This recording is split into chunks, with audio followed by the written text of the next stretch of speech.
Gilingin natin ang mani. Kapag wala kayo nitong gilingan, dikdikan nyo na lamang.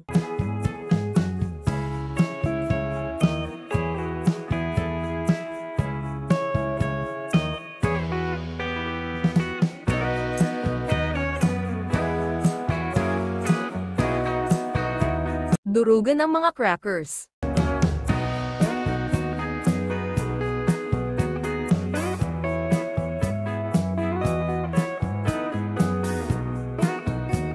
Naka-off pa dito ang ating kalan, ilagay natin ang 2 egg yolks, i-whisk muna natin itong mabuti para maiwasan ang pamumuo nito. Ilagay ang 300 ml condensed milk.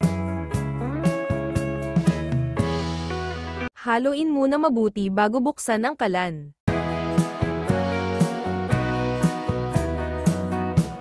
I-on na natin ang ating apoy sa medium heat at kapag mag-umpisa ng kumulo, hinaan na natin ito. Nasa mahinang apoy na tayo at tuloy lang ang paghalo.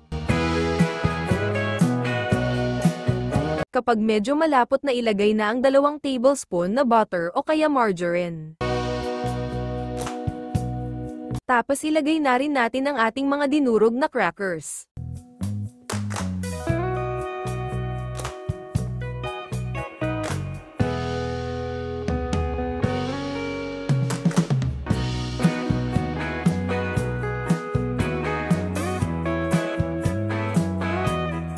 Lastly, ilagay na ang giniling nating mani.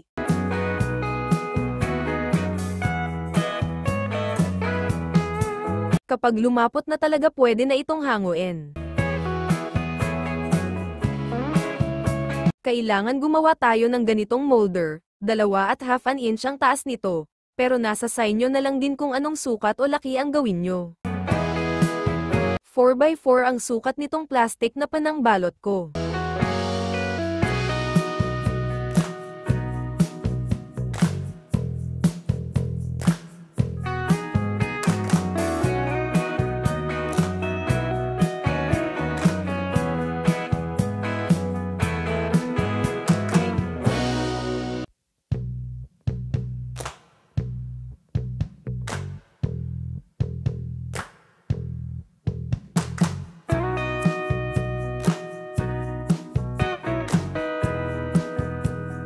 Pagmasdan mo na lang guys kung paano ko binuo. Maari din namang bibilugin na lang para mas mabilis pang gawin.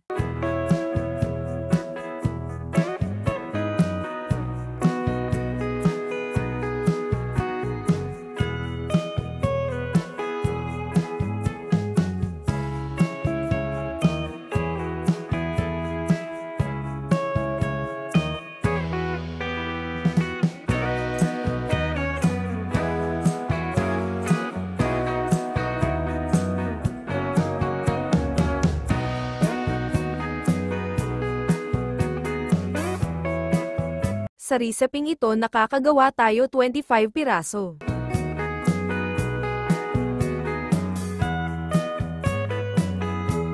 Ang sarap nito guys. Ang lasa nito ay matamis na may kunting alat na may malutong at may makunat-kunat din.